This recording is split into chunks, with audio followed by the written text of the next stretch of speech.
Hauteskundez geroztik PSNek aukera du erregimenarekin leherratzeari utzi eta gobernu aurrerakoiari eusteko. Negoziazioak aurreko astean abiatu zituen Euskal Herria Bildu alboraturik. Nafarroan egoera ez da berria. Asko hitz eginda azkeneko asteetan 2007ko agostazoaz. Ferrazek Sarasate pasealekuan egindako lehendabiziko interbentzioa 1986ean gauzatu zen. Aurrek urtean, PSNek, CDNek eta Eusko Alkartasunak 3ko gobernua adostu zuten. Akordioaren ondorioz Javier Otano sozialista izendatu zuten Nafarroako presidente. Urtebete geroago, EAek eta Nafarroak erakunde komun iraunkorra hitzartu zuten. Elkargoaren asmoa zen bi erkidegoen arteko harremanak eta elkarlana sustatzea. Hitzez horrela egin zuen mehatxu UPNek akordioa sinatzear zenean. Hori sinatzen baduzue, heldu etorriko denari. Hitzarmena sinatuta, Diario de Navarrak, Otano presidenteak eta haren emazteak, Suizan kontu korrontea irekia zutela publikatu zuen. Akusazioa nahikoa izan zen presidenteak dimisioa emateko. PSOEk orduan gestora osatu zuen. Horren kideen artean, egungo negoziazioak bideratzen dituen Inma Jurio zegoen. PSNeko presidente gai berria izendatu ordez, UPNeri eman zion gobernua gestorak. UPNek mehatxu bat egin zuen, aizue hori bertan bera gelditu behar da, bestela datorrela honengatik izango da. Eta zer gertatu zen, Diario de Navarrak atera egin zuela, nola Otano presidentea bazuzkan kontu batzuk Suizan, hain zen ere korrupzioaren bidetik ateratakoak, eta dimititu egin behar izan zuen. Egoera horretan, bi aukera zeuzkan Alderdi Sozialista, eta da guk bultzatzen genuena, Eusko Alkartasuna, eta zen beste hautagai bat jarri, edo Madrildik etorri zena. Eta Madrildik etorri zena zen orden bat esanez Nafarroan eskuma gobernatu behar zuela.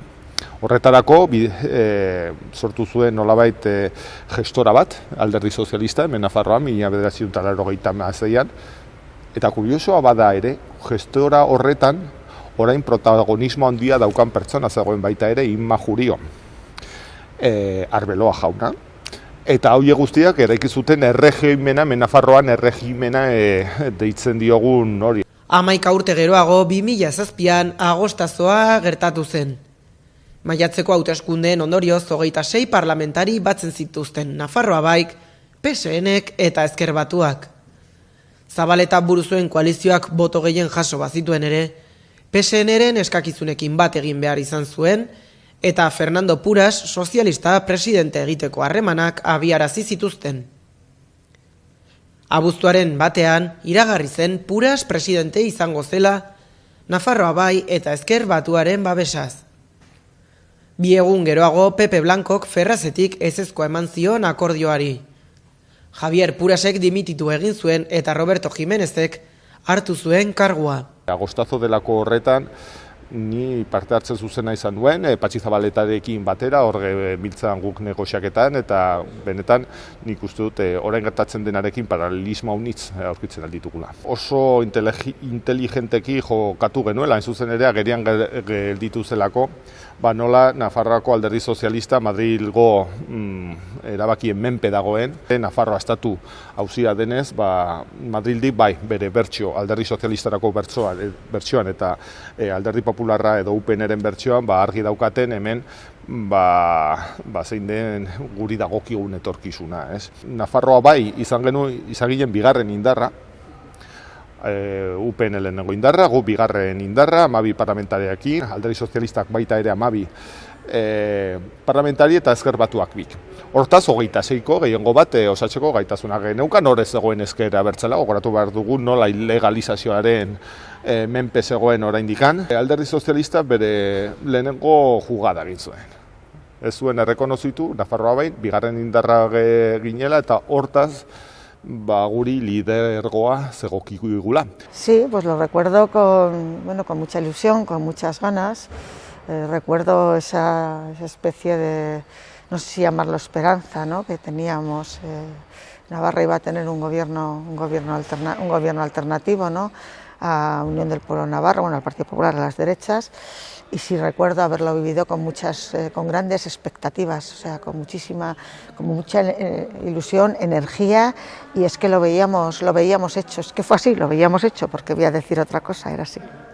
Jimenezek berak osatuko zuen koalizio gobernua 2011 urtean Yolanda Barzinarekin. Jimenez presidente orde izendatu zuen UPN-ko agintariak. Gutxi iraun zuen sozialistak 2012an kanporatua izan baitzen, gainontzeko PSN-ko kontseilariak ez bezala. Hala ere, Nafarroako sozialisten batzordeak guztiak dimititu arazi zituen. Tartean, Nafarroa Baik, Bilduk eta Ezker Batuak gaitzespen mozioa ahalbidetzeko ahaleginak egin zituzten hainbat hilabetetan zehar. PSN-ek uko egin zion horri. Pues lo vivimos mal, era la segunda vez que el Partido Socialista, me va a permitir la expresión, traicionaba a la izquierda, por decirlo de alguna manera, ¿no? Yo lo viví así, yo lo viví así. Me pareció algo totalmente incomprensible, y me pareció incomprensible incluso los elementos que sustentaban, ¿no? Que sustentaban ese acuerdo, bueno, pues totalmente insólitos, ¿no? Y pues como otro fracaso, no fracaso nuestro, porque hicimos todo lo posible, pero fue, bueno, otra vez pues una vuelta atrás, una mirada hacia la derecha del Partido Socialista, que espero que no se produzca ahora. 2014an iritsi zen Roberto Jimenezen ahalegina. Aitzakia Lourdes Goikoetxea Ogasun Kontseilariaren balizko ustelkeria izan zen. Idoia Nievesek salatu zuen kasua eta parlamentuan ikerketa batzordea osatu zen.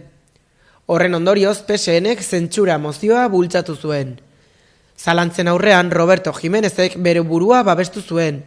Ferraztik Rubalcabak bertan bera utzi zuen gaitzespen mozio hura.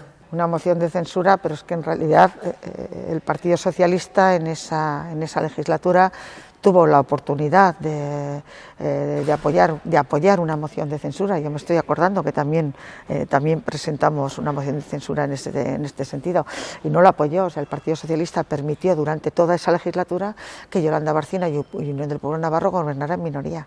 Y aguantó que el Partido Socialista siguió ahí y siguió impidiendo una moción de censura para haber hecho un cambio de gobierno, que además la idea era convocar elecciones inmediatamente. Por lo tanto, son varias oportunidades perdidas. Sí. Ahí estuvo Juan Carlos Longas, sí, o sea, y además fue algo totalmente pensado y valorado. Zura mozioa egiteko aukera sortatu zen 2014an. Gogoratu behar dugu nola Hazienda zuzendaria zena egotzi zion kontseilariari Lourdes Goikoetxeari irregulartasunak beraren kudeaketan kontseilari izenean.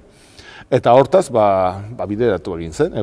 Bideratu egin zuen Alderdi Sozialista zentsura mozio bat Barzina Andeari, eta izaten genituen bilera horietan guztietan zin egiten ziguten aurrera egingo zutela. Aurrera egingo dutela, sinetxi eta begietara begira.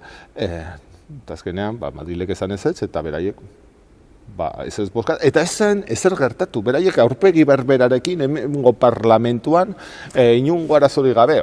O dimite Barcina o el PSN la echa. Insisto, el PSOE en Navarra soy yo. Hablo en nombre del Partido Socialista y el PSN es PSOE.